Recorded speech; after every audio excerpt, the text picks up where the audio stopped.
इन्होंने कहा कि सरकार चला रही कि सर्कस चला रहे। मैं पूछना चाहता हूं, विपक्ष के नेता है कि राजा बाबू हैं? कभी किसान, कभी कुली, कभी वकील, कुछ भी बन के घूमते। और दूसरा बात, नरेंद्र सरेंडर कर रहा है। अरे मोदी के आंधी में उड़ गया तुम्हारे फर्जी का आंधी, उस पर बात करो ना जो नरेंद्र सरेंडर करते हो। और देश सबसे पहले सरेंडर किसी ने किया 1952, नेहरू लियाकत पैक्ट कमेटी की साइन किसी ने किया तो जवाहरलाल नेहरू ने किया। क्या गलती थी भाई साहब देश की?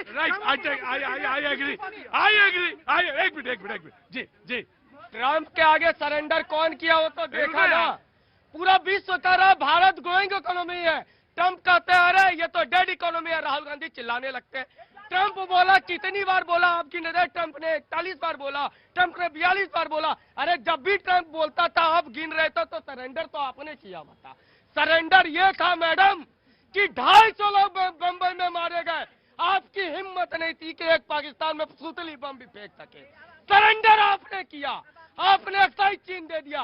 सरेंडर आपने किया कि आरसीईपी भी थोपा। सरेंडर आपने किया तो कि आपने संविधान का संशोधन किया।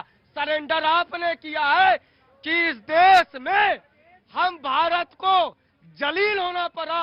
कब? जब अमेरिका का एक राष्ट्रपति हमारे देश की प्रधानमंत्री को गंदी गाली दिया और आपने एक जरा सा भी उस पर कोई संदेश नहीं दिया। इंदिरा गांधी के सामने अमेरिका झुकता था, लेकिन नरेंद्र मोदी जी के सामने अमेरिका झुक रहा है। ये खुद झुक रहे हैं। ये क्यों झुक रहे हैं? कौन सी नब्ज दबा रखी है ये पूछना चाहते हैं। ट्रंप चाचा ने कौन सी नब्ज दबा रखी है? सच्चाई ये है। और लगा जी मैं आया, मैं just give me a second. जय श्री राम सर। हल्ला ना मचा करो तुम। नहीं बिल्कुल भी नहीं सर। बिल्कुल नहीं सर, क्या बचाते हो हल्ला? फैक्ट्स और असेसमेंट के बाद में बात करेंगे ना। अभी बोला गया कि मोदी जी अमेरिका के डोनाल्ड ट्रंप से झुक गए मैडम। और हमारे समाजवादी पार्टी के नेताजी, मैं आपसे पूछता हूं, पूरे 1 साल से भी ज्यादा हो गया इस ट्रेड डील को सस्पेंड हुए हुए। अब जाके ट्रेड डील हुई है। अगर होनी होती तो बहुत पहले हो जाती। आपको भी पता है कि डोनाल्ड ट्रंप के ही माँ के नेता ने बोला है कि जैसे मोदी जी ने कॉल नहीं करा तो इस चक्कर में ट्रेड डील को रोक दिया गया। क्या बात करते हो आप कि मोदी जी ने देश को बेच के खा दिया। पूरे हमारे जो एग्रीकल्चर इंडस्ट्री उनको प्रिजर्व करके रखा है। अभी ईयू के साथ जो ट्रेड डील हुई है उसमें पूरे एग्रीकल्चर इंडस्ट्री हमारे देश को बचा के रखा है। क्या बात करते हो? कोई फैक्ट्स और असेसमेंट के ऊपर बात नहीं होती है। जब देखो मोदी के ऊपर गाली, जब देखो योगी के ऊपर गाली। और एक बात मैं कहूंगा, कांग्रेस पार्टी को भी पूरे 100 साल और लगेंगे मोदी जी को जानने में। कहां से आगे गुरु जी? अभी कितने दिन रहे बिहार में? कई महीना रहे और 2-4 महीना और रह गया। जी बोलेंगे आप बोलेंगे? हाँ बोलेंगे आप। आगे आओ, जल्दी आओ। मैं यहाँ देख रहा हूँ कि सिर्फ मोदी जी पे बातों का खेल हो रहा है। कोई डेटा नहीं दिया जा रहा है कि कैसे मोदी सरकार झुक रही है। कहाँ से आए हो तुम? सर गोरखपुर से। हाँ अरे रखो, तुम रखो। तो मैं ये कहना चाहूंगा अपोजिशन पार्टी से कि वो कम से कम डेटा वगैरह भी प्रस्तुत करे। जैसे अभी उस सर ने महिलाओं के बारे में डेटा वगैरह दिया कि जैसे 12 लाख महिलाएं बिना जॉबलेस हो गई थी, ये सब। वैसे अपोजिशन भी डेटा दे कि कैसे मोदी सरकार झुक जा रही है, कैसे ये ट्रेड डील में एग्रीकल्चर को नुकसान हुआ है, जबकि ऐसा कुछ नहीं हुआ है। ये सब बातों का खेल हो रहा है कि नरेंद्र सरेंडर कर दिया वगैरह वगैरह। ऐसा नहीं करना चाहिए। क्या नाम है तुम्हारा? सर नवीन तिवारी। क्या काम करते हो? अभी ग्रेजुएशन कर रहा हूँ, political science honours. Political science. ध्यान मन लगा करो बस पढ़ाई, और यहाँ कम आना, ज्यादा आने की जरूरत नहीं है। मैं ऐसे घूमते घूमते आया था। मैं घूमते घूमते आया था तो ऐसे डिबेट चला था तो मैं देख रहा था सबका बात। नहीं तुम आओ यहाँ पे और डिबेट में पार्टिसिपेट करो, ठीक है ना? तुम्हारे लिए जरूरी है वो जो पीछे वाले लोग, और डेटा के साथ आना। पिछली अगली बार तैयारी के साथ आओ। जय जय कृष्ण, जय जय कृष्ण। आपका तो भजन चल। रुको कवि महोदय प्रेमी, रुको बोलो, इधर आओ, आगे आओ। हाँ जी। देखिए सरकार किसी की भी हो, कोई भी पार्टी हो, बस सिंपल सा काम इतना होता है, हाँ। आंखें छीन के चश्मा दान करना। बाकी आप देखिए, आंखें छीन के चश्मा दान करना। तुम तो यार कुछ काम, कौन सा काम करते? कौन सा काम है तुम? काम कौन सा करते हो? कौन सा काम करते हो? मैं ऐसे ही नॉर्मल काम करता हूँ। ना तुम नॉर्मल है ही नहीं, अब नॉर्मल आदमी हो, कोई ऐसा काम करते नहीं। जी कहाँ से आना हुआ सर? बिहार से सर। बिहार में कहाँ से? कटिहार से। कटिहार से। आगे आइए। कटिहार तो बहुत अच्छी जगह है। देखिए कटिहार और बंगाल का सटा सीमा है। अरे मुझे मालूम है, अनानास की खेती कर रहे हो आजकल। हाँ जी पता सब है मुझे। इस बार चुनाव है बंगाल में। हाँ तो ऐसा बता रहे हो जैसे कोई हमें मालूम ही नहीं। बंगाल चुनाव है। देखिए ये सब कुछ भी लोग कर ले, हाँ। कांग्रेस सपा अन्य पार्टी कोई भी, हाँ। आएंगे तो मोदी जी, और सरकार सुन लीजिए, सरकार मोदी जी का ही होगा, बंगाल में भी गवर्नमेंट बीजेपी की आएगी, उत्तर प्रदेश में भी बीजेपी की आएगी, और 29 के बाद 29 जो आएगी वहां फिर प्रधानमंत्री बैठेंगे पद पर।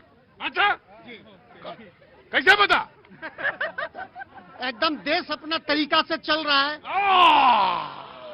लोगों के मूल्यांकन है अपने अपने। हाँ, टोपी वाले भैया बोलो। इनके लिए ये जितने भी राजनेता है ना, सब यहाँ पे बैठे हैं, इनके लिए एक ही बात कहना चाहूंगा कि वाकिफ हूँ तेरी सभी चालाकियों से मैं। वाकिफ हूँ तेरी चालाकियों से।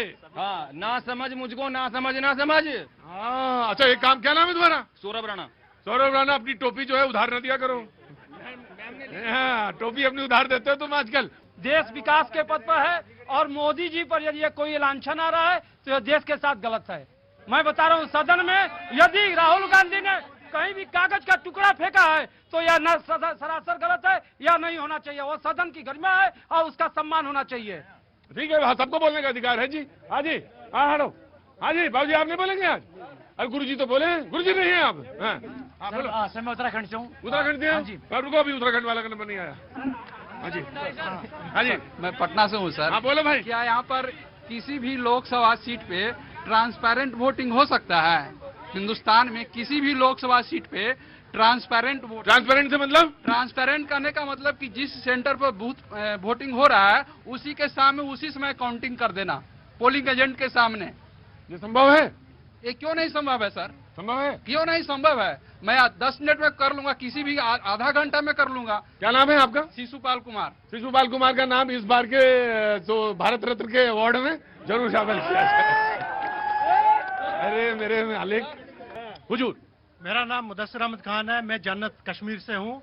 मैं एक ही बात कहना चाहूंगा पूरे हिंदुस्तान के इस अवाम को कि हम जो कश्मीरी पिछले 1947 से पीस रहे हैं, क्योंकि आप जो ये सियासत कर रहे हैं, सियासत की वजह से हम कश्मीरी पीस रहे हैं, वरना पूरे हिंदुस्तान की अवाम कश्मीरी को लाइक करती है। आम आदमी जितने भी हिंदुस्तानी हैं, जितने भी हिंदुस्तानी, चाहे मुसलमान हो, सिख, ईसाई हो, वो सब कश्मीरियों से प्यार करते हैं। लेकिन कश्मीर को गलत कहने वाले ये नेता लोग हैं, और हम चाहते हैं, हमारी उम्मीदें अभी भी लगी हुई हैं इस सरकार से कि हमारे वहां के नेता जो हैं वो चाहते हैं कि हमें कश्मीर को डेवलपमेंट करें। भाई आपस में लड़ने से कोई फायदा नहीं है।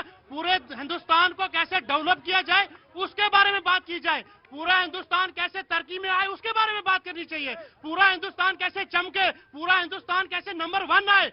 मुझे कोई दिक्कत नहीं है, मेरा हिंदुस्तान जिंदाबाद है, जिंदाबाद था, मुझे कोई हिचकिचाहट नहीं होती है। लेकिन ये जो नेता लोग हैं, इन्होंने पूरे हिंदुस्तान को बेवड़ा बना के रख दिया है। वो बोल रहे हैं कि कश्मीर में विकास नहीं हो रहा है। आज दुनिया का सबसे बड़ा ब्रिज, चेनाब ब्रिज, कश्मीर में खुला है।